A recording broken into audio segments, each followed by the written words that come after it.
Assalamualaikum warahmatullahi wabarakatuh. Perkenalkan, aku Mama Niki. Selamat datang di channel YouTube aku.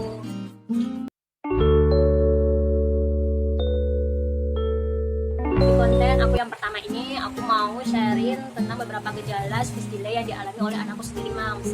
Jadi saat itu Saka anakku dia sudah berumur 25 bulan, berarti 1 tahun lebih 1 bulan. Aku sudah mulai mengkonsultasikan tentang gejala-gejalanya ke dokter tumbuh kembang anak. Di 2 tahun itu bukan usia paling dini untuk memeriksakan anak speech delay atau tidak, tapi kebanyakan itu lebih dini, seharusnya 1,5 tahun sudah bisa terdeteksi.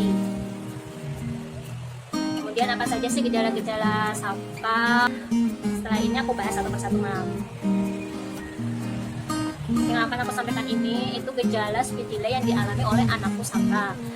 Jika Mam di rumah mengalami hal serupa seperti aku dan sudah menemukan gejala yang lain di si anak speech delay, bisa dibantu komentar aja untuk menambahkan biar moms yang lainnya juga tahu gejala-gejala yang lain, karena di setiap anak tidak semuanya gejalanya itu semua utuh, jadi nggak semua COVID gejalanya. Jadi kalau untuk kasus Saka ini, moms, Saka itu pertama dia itu tidak pernah merespon atau menoleh saat dipanggil, walaupun posisinya yang memanggil itu ada di sebelah mereka, ada di sebelah dia, sama sekali tidak merespon. Dan yang kedua, Saka di umur 2 tahun ya, umur 2 tahun itu dia kosakatanya sangat sedikit, Mams, padahal di umur 18, 1,5 tahun berarti ya, 1,5 tahun sampai 2 tahun itu seharusnya si anak sudah bisa mengucapkan 2, 3, 4 kata dan mengungkapkan apa keinginannya yang paling dasar, misal mama minum susu gitu. Tapi waktu itu Saka belum bisa mengucapkan seperti itu, Mam. Saka cuma satu kata, semisal mau susu dia bilangnya susu. Ketiga, Saka itu waktu itu tidak begitu ekspresif untuk mengutarakan apa yang dia pikirkan atau apa yang dia inginkan. Anak yang tidak begitu ekspresif itu pasti akan rewel sekali, Mam. Jadi Saka waktu itu sangat rewel sekali dan dia itu kalau meminta sesuatu pasti menangis. Keempat, si Saka ini tidak begitu bisa menerima instruksi atau tidak mau menoleransi juga, Mam. Jadi semisal dia meminta sesuatu disuruh nunggu gitu, dia nggak bisa, Mams. Dia langsung harus diberikan saat itu juga. Dia tidak menerima toleransi dan tidak bisa menerima instruksi. Itu biasanya instruksi dasar ya, semisal suruh mengambilkan barang itu kadang dia mau, kadang enggak gitu. Dan di kasusnya Saka ini ada satu ciri yang mungkin di anak speech delay yang lainnya mungkin nggak semuanya mengalaminya ya. Jadi si Saka ini dia berlebihan tenaga, Mam. Jadi dia itu sangat suka dengan aktivitas, tapi aktivitasnya itu yang menggerakkan badannya. Jadi semisal main gitu kan, dia tuh lebih suka berlari-lari daripada bermain dengan mobil-mobilannya sambil duduk gitu. Dia sangat lebih suka seperti itu. Jadi lebih suka lari-lari, lebih suka teriak-teriak seperti itu, Mams. Dan itu dia lakukan terus-menerus secara berulang. Jadi dia memindahkan suatu barang terus dimasukkan lagi ke sebuah wadah, itu bakal dia lakukan berulang-ulang kali. Aku udah mulai curiga, udah mulai kayaknya nih anak beda gitu loh kan.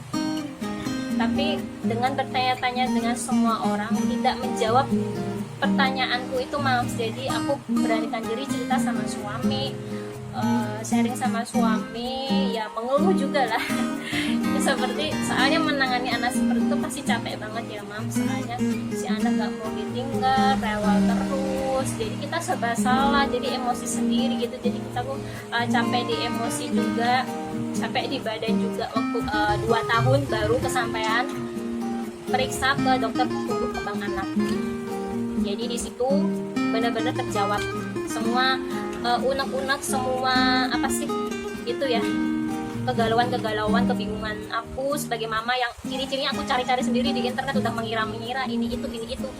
Akhirnya alhamdulillah terjawab dan Saka itu dihasilkan bahwa dia memang speech delay. Tapi dibarengi dengan dia itu memang susah fokus, susah konsentrasi. Jadi untuk Saka itu diresepkan dua terapi, dua jenis terapi. Yang pertama terapi bicara untuk mengatasi speed delay-nya, dan yang kedua itu terapi sensorik, terapi untuk mengatasi konsentrasi dan fokusnya, biar bisa menerima instruksi. Tolong dibenahi ya Mas kalau penjelasannya ada yang sedikit keliru, karena ini berdasarkan itu pemahaman awam ya, pemahaman awam seorang mama baru. Jadi kalau yang lebih tahu dan lebih paham bisa dibantu di kolom komentar biar semuanya juga lebih bisa tahu lagi gitu ya Mas. Tidak semua anak-anak speech delay sama seperti Saka. Ada kalanya itu anak speech delay itu hanya disebabkan karena gadget gitu nanti. Jadi kita memberikan gadget kepada anak itu memang sebenarnya kalau umur segitu belum tepat. Itu membuat anak lebih asik dengan gadgetnya seperti itu Mas. Jadi dia malas berbicara. Ada yang gara-gara dia bingung kenapa? Karena kita sering menontonkan si anak itu dengan video berbahasa Inggris, bukan bahasa Inggris saja, mungkin bahasa yang lainnya. Jadi bukan bahasa yang setiap hari kita gunakan. Padahal yang kita gunakan setiap hari kan bahasa Indonesia, tapi kita memberikan tontonan yang di luar bahasa Indonesia. Jadi itu membuat bingung si anak untuk mencerna, dia mau meniru yang mana gitu kan. Nah, kemungkinan itu tidak membutuhkan terapi, tapi hanya bisa diterapi di rumah sendiri dengan melakukan disiplin Mams, dengan tidak memberikan gadget kepada anak untuk menyortir tontonannya. Jadi jangan dirancukan dengan bahasa yang lainnya. Ada juga kalanya anak speech delay tidak membutuhkan terapi sensorik, jadi hanya terapi bicara saja, itu hanya Mams. Kemudian juga ada kasus lagi, ada speech delay yang dia tuh wajar atau tidak wajar. Yang tidak wajar itu yang menunjukkan gejala-gejala yang seperti aku sebutkan tadi dalam versi Saka ya Mams. Pasti yang lainnya yang mungkin anaknya udah ada hasil memang mengalami speech delay, ada gejala-gejala yang lainnya seperti suka melamun, tidak ada kontak mata. Jadi kalau semisal wajar itu tidak menunjukkan gejala-gejala tersebut, berarti itu memang si anak belum bisa berbicara lah. Kita sebagai orang tua membantu dia, terus diajak bicara aja Mam. Jadi dia bisa menambah kosakatanya terus menerus ya itu. Tapi kalau sudah tidak wajar dan menunjukkan gejala-gejala, berarti itu kita memang membutuhkan bantuan yang lebih ahli Mam. Jadi upaya-upaya aku setelah konsultasi itu Mams, aku menjalani terapi bicara dan juga anakku aku sekolahin di PAUD. Jadi niatnya sekolah umur 2 tahun sekolah di PAUD ya. Jadi niatnya itu sebenarnya bukan sekolah, tapi biar Saka bisa mendengar orang lain bicara, teman-temannya bercerita seperti itu. Jadi kosakata yang masuk tuh lebih banyak. Karena pengalaman aku sendiri sih Saka itu kalau di rumah kalau diajari itu sama mamanya, sama papanya, sama eyang-eyangnya tuh gak mau gitu loh. Jadi aku berpikir mungkin kalau suasananya dibuat beda, kayak tempat bermain kan di sekolah PAUD kan pasti isinya bermain, bercerita, bernyanyi seperti itu Mams ya.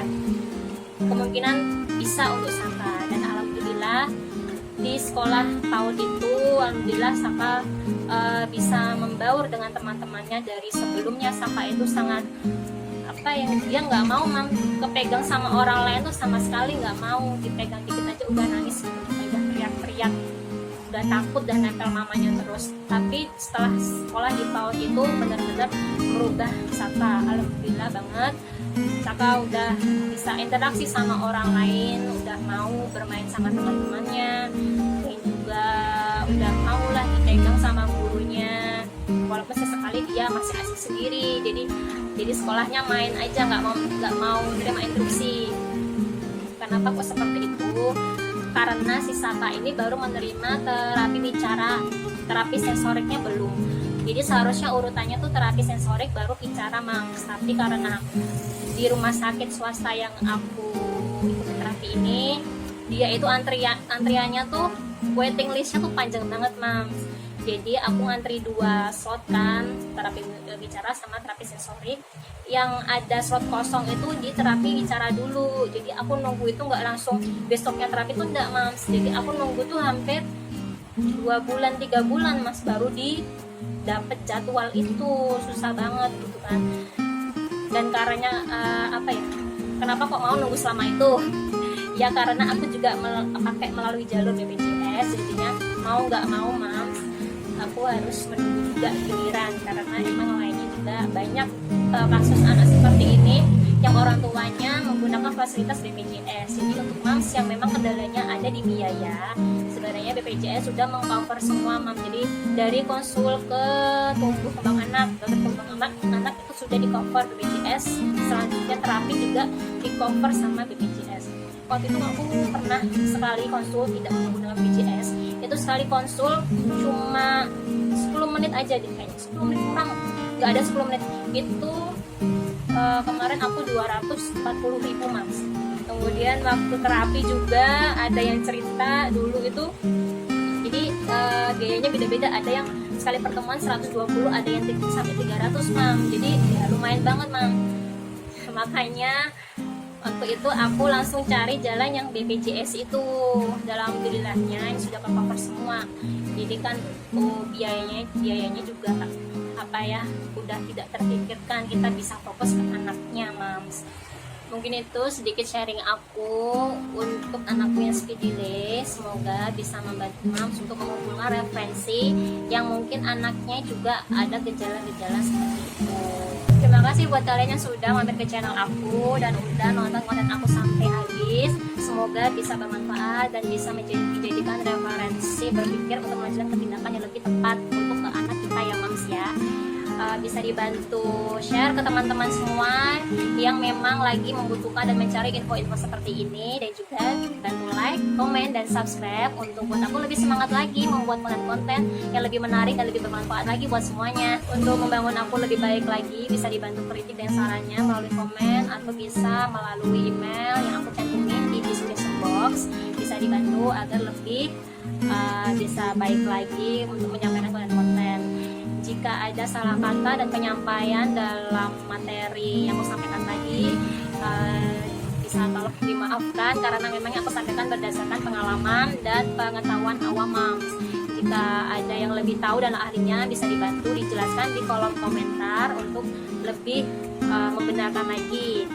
Wassalamualaikum warahmatullahi wabarakatuh. Salam bahagia buat kita semua.